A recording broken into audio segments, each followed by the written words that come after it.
Olá, a partir de agora você acompanha as principais reportagens veiculadas pela UPF TV durante essa semana.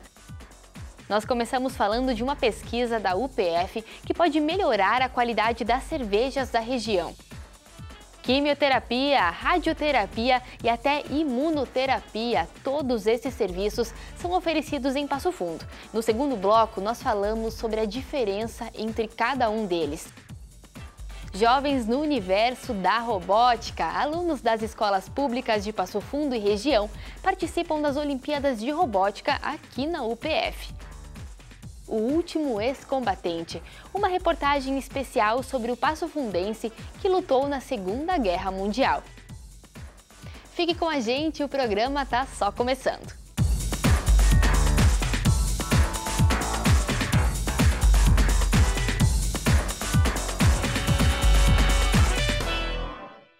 Elas estão nas prateleiras do mercado, no copo dos brasileiros e nos laboratórios de pesquisa. Na reportagem a gente mostra um projeto do curso de Química da UPF que quer levar mais qualidade para as cervejarias da região. Extrato primitivo, pH, cor, teor alcoólico, tudo isso define a qualidade de uma cerveja. A Paula já está quase acabando o curso de Química e pesquisou sobre o assunto no trabalho final. O aumento do número de microcervejarias no estado foi um dos motivos. Até o fechamento dessa edição, eram 179 cervejarias no estado, número que define o Rio Grande do Sul como o polo da cerveja artesanal no país. Um campo que só cresce e é oportunidade de trabalho e formação para os novos químicos do mercado. No momento que a microcervejaria ela é registrada pelo MAPA, ela precisa ser feito esse controle. Muitos veem cervejas artesanais como aquela cerveja produzida mais em casa, para mim, para minha família, enfim. Essas cervejas, teoricamente, a gente faz mesmo pelo processo. Mas no momento que ela é registrada no MAPA, a microcervejaria tende a ter esses controles de qualidade. As cervejas estão presentes em 60% dos lares brasileiros. Mas o que pouca gente sabe é que até elas chegarem nas garrafas, elas passam por uma série de processos em laboratórios, como esses aqui do curso de Química da UPF. A garrafa é o nosso fim, né? O mercado consumidor é o nosso interesse final. Que as pessoas recebam, né, um produto de qualidade, um produto bem elaborado, com todas as inovações, né, que têm sido realizadas e que isso esteja em Passo Fundo, esteja na nossa região e a Universidade de Passo Fundo possa estar sempre auxiliando, né, seja o produtor final, seja na qualidade, né, do que as pessoas estão consumindo, e isso passa pela formação do nosso acadêmico. O controle de qualidade vai desde a manutenção e limpeza dos equipamentos até a escolha da matéria-prima da cerveja. Nos laboratórios são feitas as análises químicas que identificam a acidez, a quantidade de lúpulo, fatores que devem ser combinados com a análise microbiológica. Tudo para garantir, então, que é um alimento, né? Uma bebida, então, que vai ser consumido, então, para garantir que quem ingerir, né, vai estar ingerindo um produto com qualidade, né? Então, é o que a gente fala, tanto a cerveja produzida industrial, em escala menor, em microcervejarias, e a produzida em casa, ela tem que ter qualidade. O trabalho da Paula está ligado com o projeto de pesquisa Biotecnologia em Alimentos e Energia, desenvolvido pela UPF. O objetivo é formar profissionais aptos a trabalhar nesses processos através de cursos de extensão e formação continuada e em assessorias a empresas que busquem pela revisão de processos e controle de qualidade dos produtos. Esse projeto de pesquisa, ele visa também, né, que o aluno possa se aproximar, né, da sua futura atuação, seja no controle de qualidade, seja no processo produtivo, né, das cervejarias, microcervejarias, ou mesmo empreender, né, ter a sua própria cervejaria, desenvolver as suas próprias cervejas. Nessa semana, a gente mostrou como andam as obras na Avenida Brasil. Até agora, metade já foi concluída e a previsão de término é para março de 2020. Metade da obra da Avenida Brasil já foi concluída. A revitalização abrange 5,5 km do trevo da BR-285 até a Rua 20 de Setembro. Em 1 ano e 5 meses, a reforma chegou até o viaduto da ferrovia. A gente tem conseguido manter um ritmo muito bom da obra, a gente conseguiu acelerar muito o procedimento e a implantação dos serviços agora neste momento, né? E nós estamos trabalhando com a parte de pavimentação, a instalação dos meios-fios e a ciclovia nos canteiros centrais, assim como a implantação da acessibilidade dos passeios nos locais onde o projeto indica que sejam adequados para a nova legislação. Além do asfalto, ciclovia e dos passeios, foram plantadas mais de 200 mudas de árvores no trecho já restaurado. No momento em que foi projetada a ciclovia, a gente fez uma remoção de algumas árvores, de algumas espécies onde havia um conflito entre a ciclovia e o caminhódromo com a vegetação existente. Existiam muitas árvores que já não estavam em condições de estarem ali naquele local devido ao tempo ou devido a elas não estarem mais adequadas, né, na sua forma. Então a gente fez a remoção dessas árvores e elas foram repostas agora através de um convênio com a RGE e Prefeitura para que elas fossem replantadas numa quantia adequada para rearborizar o trecho da ciclovia e a gente manter um padrão assim como foi feito lá na ciclovia do Boqueirão.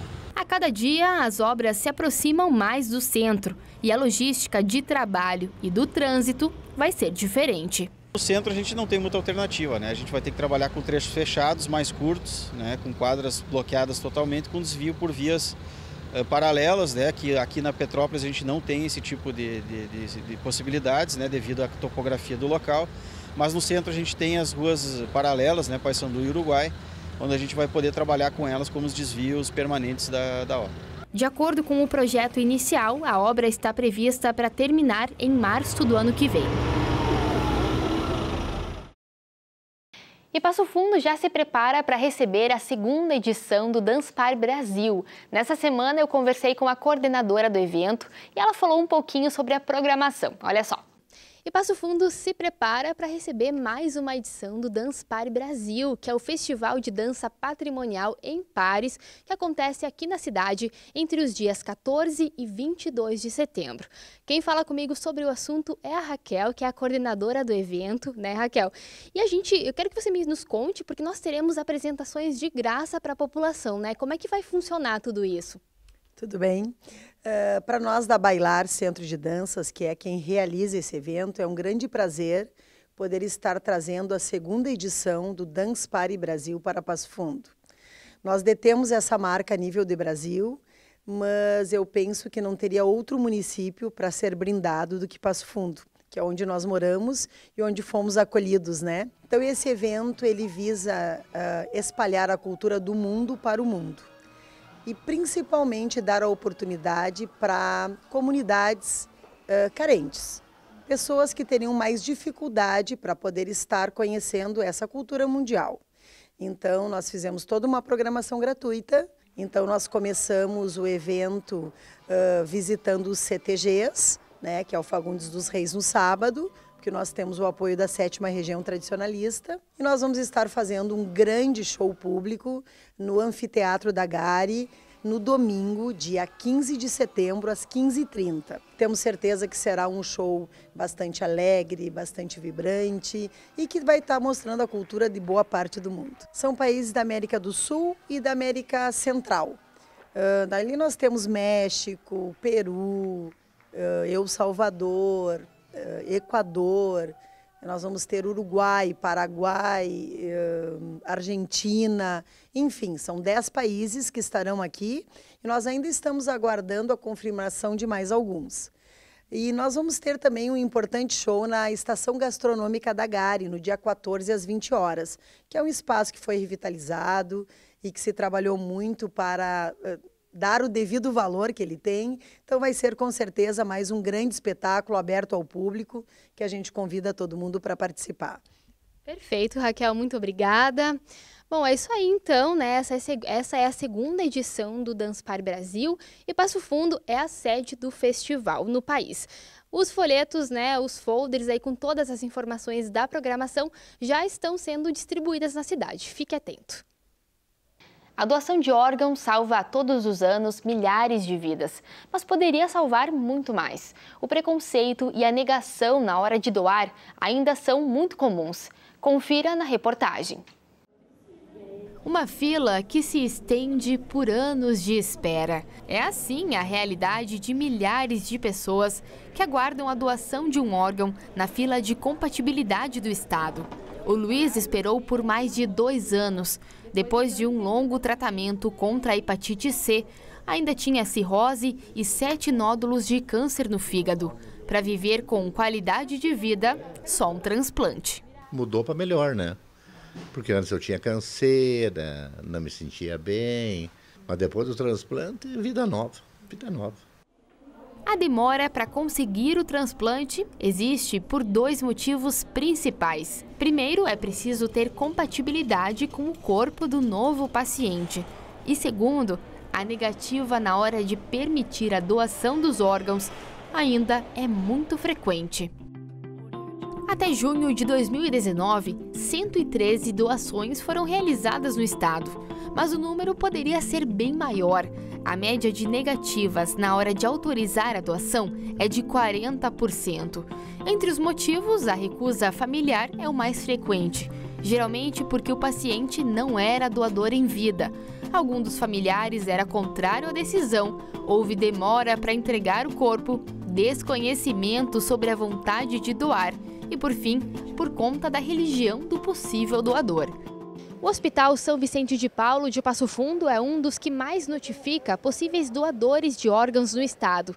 De janeiro a julho desse ano, foram 26 notificações, mas só metade teve o consentimento das famílias. Uma questão que ainda esbarra na falta de conhecimento sobre o assunto. A única forma de acontecer a doação de órgãos é através da morte cerebral, um diagnóstico rigoroso que envolve pelo menos 3 médicos especialistas. O processo todo da realização desse protocolo de testagem de morte cerebral é um processo sério, é um processo demorado, longo, que envolve necessariamente, no mínimo, 3 profissionais médicos que examinam esse paciente em momentos diferentes. Numa média histórica, o volume de doações aumentou. Há 20 anos, foram registradas 72 doações de órgãos no estado. 10 anos depois, o número cresceu para 126. Em 2017, foram 259 doações, com queda em 2018. Uma escolha que deve ser manifestada em vida.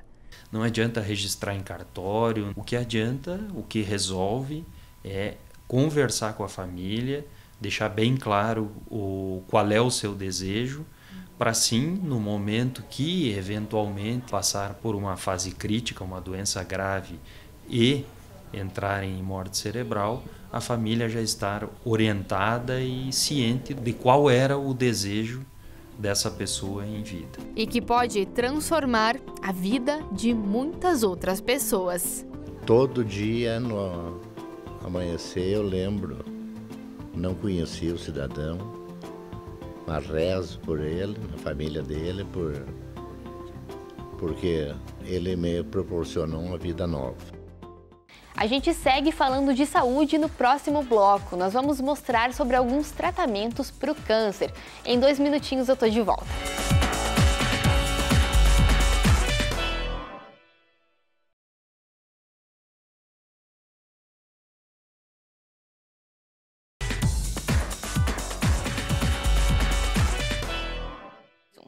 Estamos de volta e nesse segundo bloco o tema é tratamento ao câncer. Nós fomos aos hospitais de Passo Fundo para entender por que a cidade é referência no assunto. Na primeira reportagem nós falamos da quimioterapia, disponibilizada pelo Hospital de Clínicas de Passo Fundo. Veja só.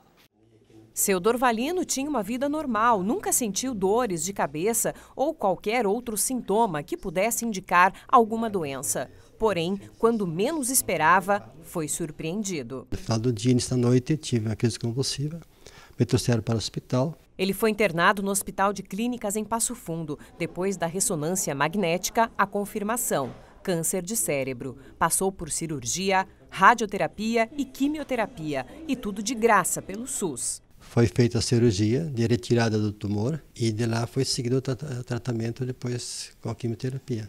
Isso seria possível se não fosse pelo SUS? De minha parte, não.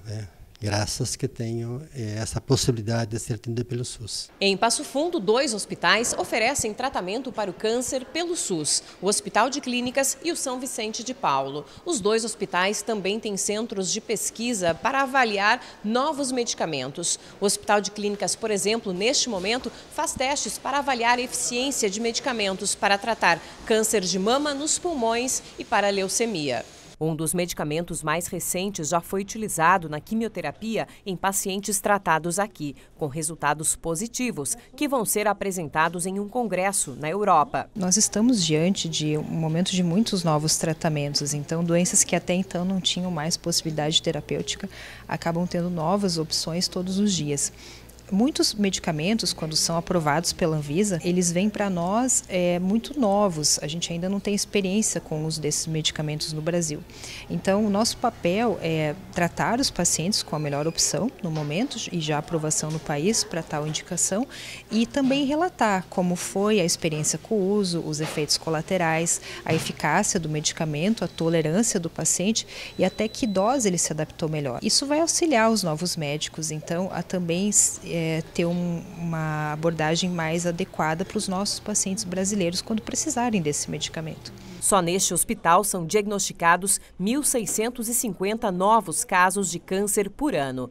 30% dos pacientes são de Passo Fundo, o restante de outras cidades da região. Os mais comuns são câncer de mama, próstata e câncer de pele. Porém, algo chama a atenção: a alta incidência de câncer no estômago, cérebro e sarcomas que atingem os músculos. O câncer em si, ele tem fatores. Então, a gente tem os fatores genéticos, que não é a grande maioria, é uma causa pequena dos tumores, é menos de 20% dos casos, e a grande maioria está associado aos nossos hábitos de vida. Existem hipóteses sendo pesquisadas, como a poluição por agrotóxicos, tabagismo, obesidade, excesso de sal e consumo de produtos defumados, entre eles o churrasco. A maneira que se faz, esse tipo de alimento, o processo para defumar um alimento, assim como o nosso querido churrasco, só que, claro, o gaúcho acaba consumindo demais esses produtos. E tudo que é além do que se preconiza, enfim, do seu consumo, acaba acarretando um dano para a saúde. Fumaça e também o processo de fazer esse alimento ter o contato direto com o fogo, Então, não só o churrasco, mas também os alimentos defumados, pelo processo químico que eles acabam passando. Outro tratamento é a radioterapia, dessa vez oferecida pelo Hospital São Vicente de Paulo. A luz vermelha significa que o tratamento começou. Lá dentro, o paciente fica deitado enquanto a máquina trabalha. Aqui fora, uma equipe multiprofissional dá os comandos e faz a observação. O tempo e a intensidade de cada radioterapia varia de caso para caso. Muitas vezes esse paciente já está em acompanhamento com algum outro médico, que seja um oncologista ou cirurgião. Dentro da programação do tratamento da doença desse paciente está inclusa a radioterapia. E este médico de origem nos encaminha o próprio paciente, onde é passado por uma avaliação, onde é confirmada a necessidade da radioterapia e feita toda a programação do tratamento que ele necessita. Ou seja, muitas vezes o paciente precisa de uma única aplicação ou outras vezes uma frequência ou uma sequência de aplicações, aí totalizando 35, 40 frações. Por dia são feitos cerca de 110 atendimentos. Os pacientes são de crianças a idosos. Os tipos de câncer são variados, mas predominam os de mama e de próstata. Desde a abertura do serviço, os principais tumores ou cânceres que a gente tem aqui em tratamento diário são, na mulher, câncer de mama, perfazendo uns 25% a 30%, e no homem, câncer de próstata, também 25% a 28%. Em 2018, a radioterapia do Hospital São Vicente de Paulo recebeu um equipamento novo. O mais antigo continua funcionando, mas este, além de possibilitar mais atendimentos, trouxe novos recursos. Nesta máquina veio novas tecnologias que nós não tínhamos. Por exemplo, MRT, VMET, que é uma radioterapia mais moderna em arco, e uma principal, radiocirurgia. Hoje a gente consegue tratar muitas vezes tumores cerebrais ou metástases cerebrais em uma única aplicação através da radiocirurgia. Grande parte dos atendimentos são feitos através do Sistema Único de Saúde, para a população de Passo Fundo e região. Serviço de referência para todo o norte do estado para tratamento de tumores infantis, até mesmo tem o Centro de Tratamento Infanto-Juvenil. E aqui a gente consegue fazer todos os tratamentos que essas crianças necessitam também. E a imunoterapia, você conhece? Bom, essa técnica começou a ser usada aqui na cidade há mais ou menos 5 anos e os resultados são surpreendentes. Nelson chegou ao hospital sem conseguir andar. Ele desenvolveu um tipo de câncer chamado melanoma metastático. Começou com câncer de pele e se espalhou para os ossos, comprimindo a medula espinhal. Ele chegou bem ruim mesmo. Paralisou as pernas e a urina nada, despachava, paralisou tudo. Nelson está internado há 4 meses no Hospital de Clínicas em Passo Fundo. Passou por 4 cirurgias e começou a ser tratado por meio da chamada imunoterapia oncológica. Ele já recuperou os movimentos das pernas. A medicação age no sistema imunológico do paciente. Ao invés de mirar no câncer, os medicamentos ajudam a identificar e a combater as células cancerígenas. Os primeiros testes realizados no Brasil foram em 2011. Em Passo Fundo, começaram em 2014. A nova medicação tem a aprovação da Anvisa para mais de 10 tipos de câncer, entre eles renal, nos pulmões, bexiga, cabeça e pescoço. Por enquanto, não é oferecido pelo Sistema Único de Saúde, somente por planos de saúde e particular. Os médicos já reconhecem que o tratamento é mais eficiente que a radioterapia e a quimioterapia e com menos efeitos colaterais. E esses medicamentos, eles têm uma taxa de cura, mesmo de doenças metastáticas, maior e são uma grande esperança. Então, talvez a grande cura do câncer esteja no manejo, no aprendizado do uso da imunoterapia, mesmo em situações de doença avançada. De maneira geral, a quimioterapia provoca fadiga, perda dos cabelos, hematomas e hemorragias, infecção, anemia, náuseas e vômito. Com a imunoterapia, os efeitos colaterais atingem o sistema endócrino, que abrange a tireoide, hipófise, cérebro e rins. Alterações de sistema endócrino que podem acontecer dentro do paciente por essa mudança de conformação do sistema imunológico contra o tumor. Mas é raro, a maioria dos pacientes acaba não tendo e a maioria dos eventos imunomediados também são de fácil controle e manejo, desde que o paciente esteja bem orientado quanto a sintomas e faça exames e acompanhamento médico de rotina. Seu Jarbas trata câncer nos pulmões há 4 anos e já passou pelos 2 tratamentos, quimioterapia e imunoterapia. A vantagem que eu senti é que ela não me deu os mesmos efeitos colaterais que me dava com a quimioterapia. Então, se não tinha nada assim de aquelas sonolências, chegava bem, fazia imunoterapia e saía bem como cheguei, não tinha reação nenhuma.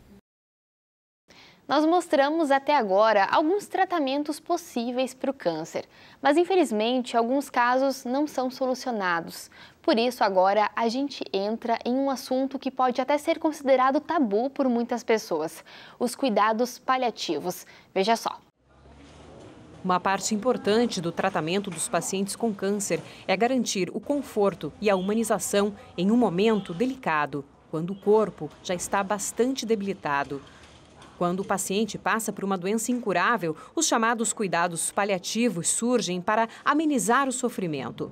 Luiz Alberto é médico oncologista e trabalha diretamente com estes pacientes. Cuidados paliativos foram desenvolvidos há muitas décadas atrás na Europa por uma enfermeira que decidiu cuidar dos pacientes de uma forma diferente. Aliviar não só o sofrimento físico dele, como dor, falta de ar, alimentação, como o aspecto também social, familiar, psicológico e espiritual. Então, na verdade, é um conceito muito amplo. A gente tem que cuidar do paciente como um todo, de todas as partes que ele precisa, não só física, como a parte da família, da cabeça, vamos dizer assim, dos sentimentos dele. No Hospital São Vicente de Paulo, uma equipe multidisciplinar ajuda a melhorar a qualidade de todos os setores que envolvem a vida do paciente. William é fonoaudiólogo e integrante do grupo Consultor de Cuidados Paliativos. Então, o nosso grupo de cuidados paliativos hoje ele é um grupo de consultoria. tá? O grupo ele não interna pacientes, tá? O grupo ele funciona da seguinte forma: quando qualquer médico de qualquer equipe tem um paciente que está em cuidados paliativos e surge alguma dúvida de como manejar esse paciente, eles acionam o nosso grupo. Então, o nosso grupo é formado por vários profissionais. Tem nutricionista, tem fonoaudiólogo, fisioterapeuta, médico, psicólogo. Então, é um assistente social, tem capelão. Então, é toda a equipe multiprofissional. Os cuidados envolvem uma conversa importante, mas nada fácil, sobre o fim que a doença pode trazer conforme a progressão. Apesar de delicada, essa conversa é necessária para o paciente e família entenderem como aproveitar melhor esse tempo. Existe, então, a questão da incurabilidade, mas tem também da terminalidade. Aí realmente é o tempo, os meses finais de vida. Cada paciente, cada família, no momento certo, nas palavras dele, vai receber essa informação. E essa informação, apesar de, do ponto de vista leigo, dá uma impressão que seria de sofrimento, essa informação em que realmente nós estamos num período delicado da vida, aflora inúmeros sentimentos, não só do paciente como da família. Então ele desperta novamente para a vida e acaba resolvendo muitas coisas que a gente precisa. Bacana, né? Conhecer alguns dos tratamentos para o câncer. Lembrando que para rever as reportagens é só acessar as nossas redes sociais. Bom, e agora a gente vai para um intervalo e depois a gente conta uma história muito bonita. É a do último ex-combatente da Segunda Guerra Mundial que ainda mora aqui em Passo Fundo. Nós já voltamos.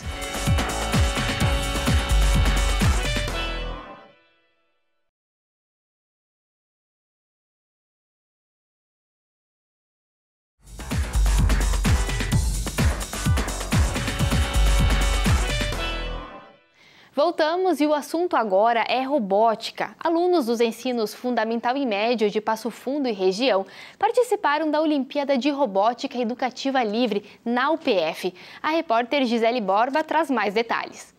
No próximo sábado tem Olimpíada de Robótica aqui na UPF. Quem vai dar os detalhes para você é o professor de Ciência da Computação, Marco Trentin, que está aqui comigo. Esse é um projeto de extensão que envolve alunos tanto do ensino fundamental quanto médio, né? Vocês propõem um desafio para eles e eles trazem o que aqui para a universidade? Então, na verdade, essa Olimpíada é uma composta de etapas. Nesse sábado a gente vai ter a 4ª etapa. E o desafio desta manhã é eles construírem um robô, eles trazem já construídos da escola, que visa resgatar objetos perdidos num cenário de devastação de uma guerra, por exemplo. E esses objetos eles têm que ser resgatados de um ponto e levados até uma área segura, né? Então é uma ficção, mas eles gostam muito disso. E esse é o desafio que eles têm a vencer nesse sábado. Eles já trazem o robô ou dispositivo eletrônico pronto, a partir da proposta. E vocês também capacitam os alunos para isso? Eles tiveram tempo para se ambientar com ela, a gente dá um treinamento específico para esta prova e também a gente empresta todos os materiais, os componentes eletrônicos, microcontroladores, para que eles montem o aparato robótico para tentar vencer essa prova. E isso faz parte de um projeto de extensão, né, do curso de Ciência da Computação. Como vocês avaliam a importância de estar trazendo esses jovens para esse meio da tecnologia? Então eu vejo, né, já se passaram 7 anos, é o 7º ano desse projeto, e a minha avaliação que eu faço eu acho bem positiva. A gente vê que muitos alunos que participaram lá no início, hoje, alguns a gente vê eles como alunos nossos, de cursos da área de tecnologia. A robótica por si só faz com que eles tenham que pensar muito, articular, testar, se erra muito. Então, eu acredito que isso é muito bom, independente da pessoa que tu vai ser no futuro, o profissional que tu vier seguir. A questão da perseverança, por exemplo, é muito importante, né, sabe? Robótica tu não acerta de primeira nem de segunda, tem muitas chances aí de ter problema e tem. E isso eu acredito que é bem salutar para os nossos adolescentes, para os nossos alunos, seja de educação, ensino fundamental ou médio. Nos dias mais frios, é comum que a pele, os cabelos e até as unhas sofram algumas mudanças. Na reportagem, a gente mostra como contornar essas situações. Já percebeu que as unhas e cabelos não são os mesmos no inverno? Além do ressecamento, a queda e quebra dos fios são mais comuns. Lavar os cabelos com água muito quente, usar secadores, chapinhas, tudo isso compromete a saúde dos fios. Os principais vilões basicamente são o uso de ferramentas térmicas de uma forma exagerada e excessiva, assim como uma química mal sucedida. Muitas vezes a gente acaba se empolgando na mudança de cor do cabelo ou querendo fazer uma mudança repentina da qual não é indicada para o tom que o cabelo está. Isso provoca um dano muito grande. As unhas também sentem os efeitos da água quente e da desidratação do corpo de maneira geral, porque a tendência no inverno é tomar menos água. Além de prestar atenção ao consumo de líquidos, a nutricionista alerta para o estresse e sugere alimentação equilibrada.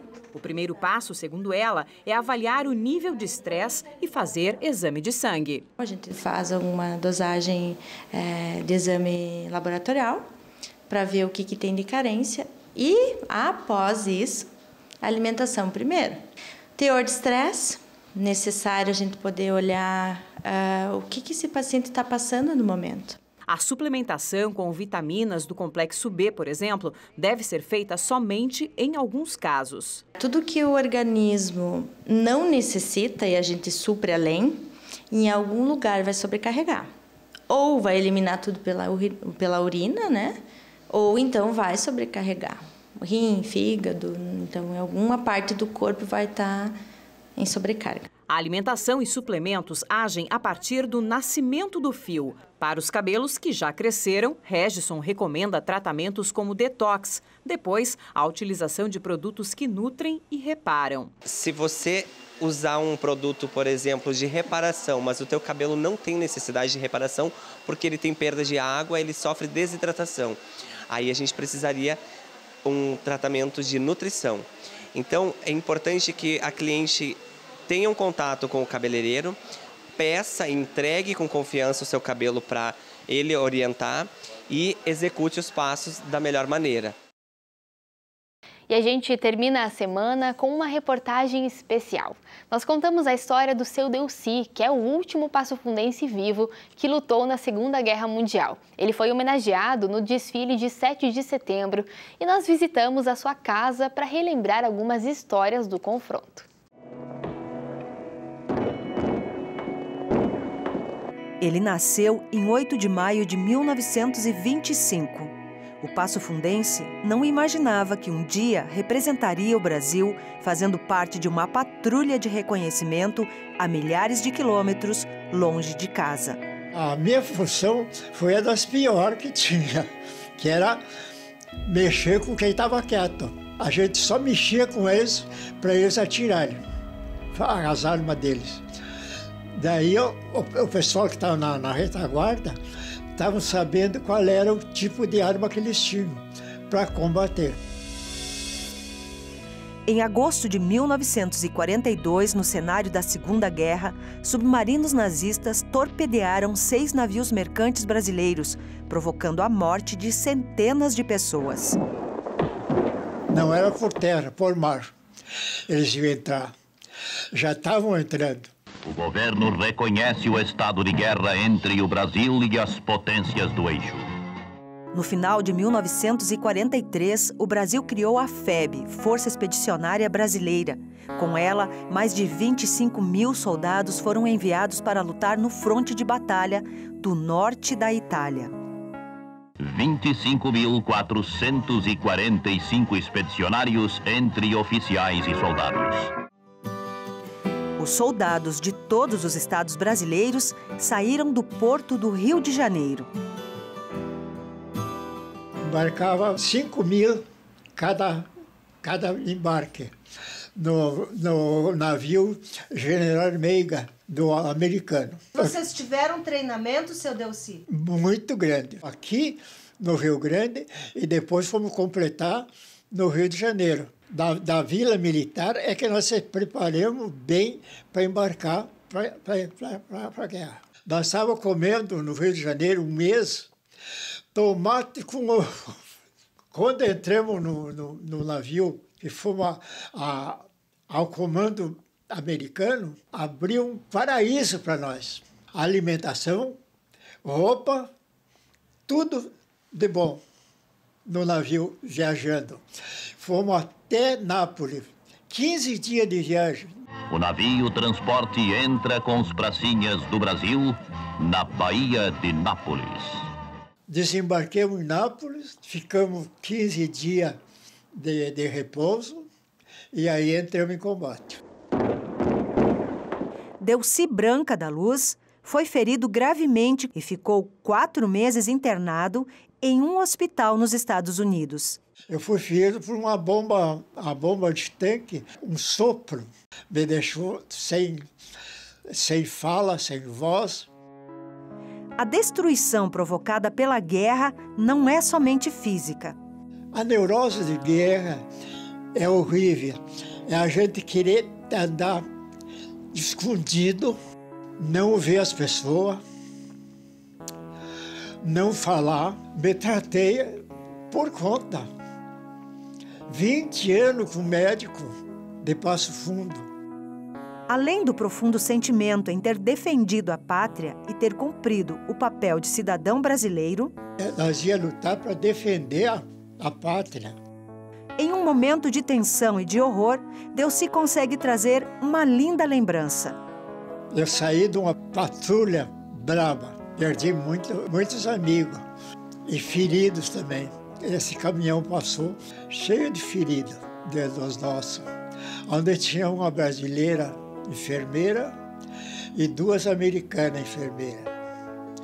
E eu ajudei, a brasileira estava chorando muito, e eu ajudei a consolar ela e ajudar as enfermeiras ali. Foi através dos depoimentos dos ex-combatentes, nesta revista do Exército, que Berta Moraes Nerici, a enfermeira, reencontrou o soldado amigo. Dessa revista aí, ela viu a minha entrevista e pegou o meu endereço. E aí me escreveu essa carta. 30 de 2004. 2004. Encontrei o seu depoimento muito excelente. De 60 anos. O expedicionário, hoje segundo-tenente, confessa que o retorno ao Brasil não foi fácil. Foi como entrar em uma nova batalha, muito pior do que a guerra que havia passado. A maioria tiveram outra guerra aqui, de sofrimento. Então foi o maior horror. O governo ele disse, vocês vão para a guerra, vão voltar, chegar um Brasil melhor. Chegamos muito pior, porque fomos jogados. Nós não tínhamos mais emprego. Ele fez um decreto para dar preferência aos empregos para o ex-combatente. Os ex-combatentes iam nas firmas, as firmas diziam, vocês são pessoas inúteis. Aos 94 anos, orgulhoso da história que construiu... E só pratiquei coisa boa. Por isso que eu tenho orgulho. Tanto é que está o exemplo aí dessa enfermeira que eu ajudei. Delcy provoca uma reflexão por todos os expedicionários que lutaram em nome do Brasil. Que o Brasil tem a memória curta. Não lembra disso, não faz nada disso. Faz de conta que não houve brasileiro morto pela pátria. Por mais terras que eu percorra, não permita Deus que eu morra sem que volte para lá. Sem que leve por divisa esse ver que simboliza a vitória que virá. Nossa vitória final, que é a mira do meu fuzil, passando meu bonal, água no meu cantil. Que história, né? Bom, a semana fica por aqui, eu agradeço a sua audiência. E se você perdeu alguma informação, é só acessar as nossas redes sociais. A gente se encontra na semana que vem. Até mais!